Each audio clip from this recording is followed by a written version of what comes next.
What is the real world? The real world is a symbol, like the rest of what perception offers. Yet it stands for what is opposite to what you made. Your world is seen through eyes of fear and brings the witnesses of terror to your mind. The real world cannot be perceived except through eyes forgiveness blesses. So they see a world where terror is impossible and witnesses to fear cannot be found. The real world holds a counterpart for each unhappy thought reflected in your world, a sure correction for the sights of fear and sounds of battle which your world contains. The real world shows a world seen differently, through quiet eyes and with a mind at peace. Nothing but rest is there. There are no cries of pain and sorrow heard, for nothing there remains outside forgiveness, and the sights are gentle. Only happy sights and sounds can reach the mind that has forgiven itself. What need has such a mind for thoughts of death, attack, and murder? What can it perceive surrounding it but safety, love, and joy? What is there it would choose to be condemned? And what is there that it would judge against? The world it sees arises from a mind at peace within itself. No danger lurks in anything it sees, for it is kind, and only kindness does it look upon. The real world is the symbol that the dream of sin and guilt is over, and God's Son no longer sleeps. His waking eyes perceive the sure reflection of his Father's love, the certain promise that he is redeemed. The real world signifies the end of time, for its perception makes time purposeless. The Holy Spirit has no need of time when it has served his purpose. Now he awaits but that one instant more for God to take his final step, and time has disappeared, taking perception with it as it goes, and leaving but the truth to be itself. That instant is our goal, for it contains the memory of God.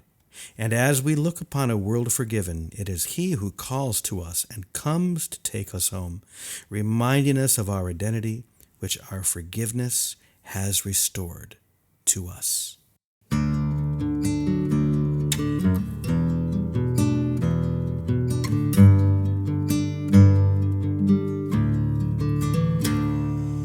This is a day of stillness and of peace.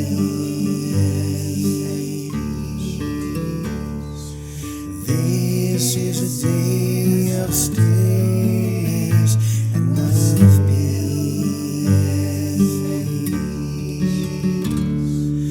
This is a day of stillness and of peace.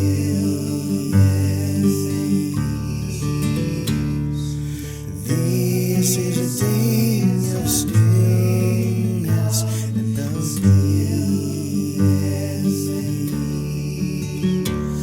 Of peace.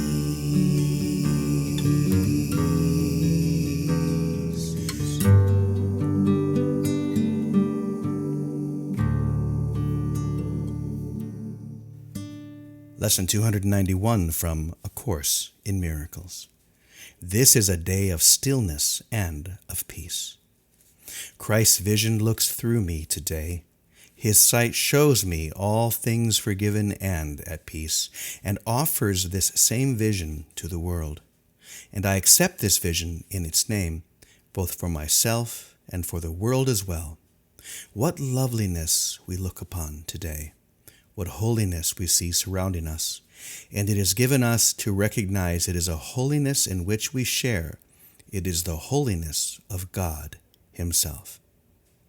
This day my mind is quiet to receive the thoughts you offer me, and I accept what comes from you instead of from myself. I do not know the way to you, but you are wholly certain. Father, guide your Son along the quiet path that leads to you.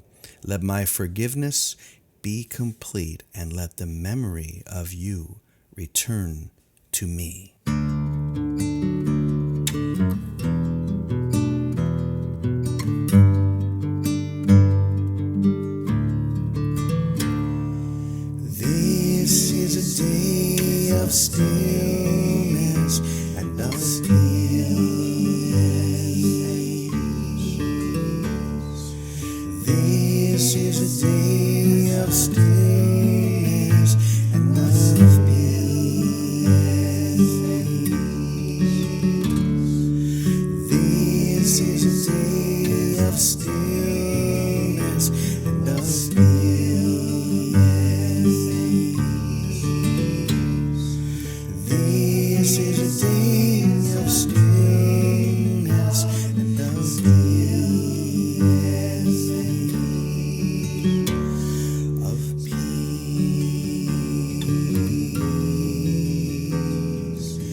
Now for the reflection on Lesson 291, a day of stillness and of peace. What a blessing this is, to allow the stillness and the peace of heaven to permeate every moment, every glance, every word that we speak. To know that heaven is here right now, and I can feel and know that heaven within the stillness of my own heart and the peace of my own soul. And I claim this today, not only for myself, but for all of those beloveds that I look upon. Christ's vision looks through me today. I will allow the eyes of Christ to see all things through me today. I will allow the hands of Christ to touch all of those that are sent to me to touch.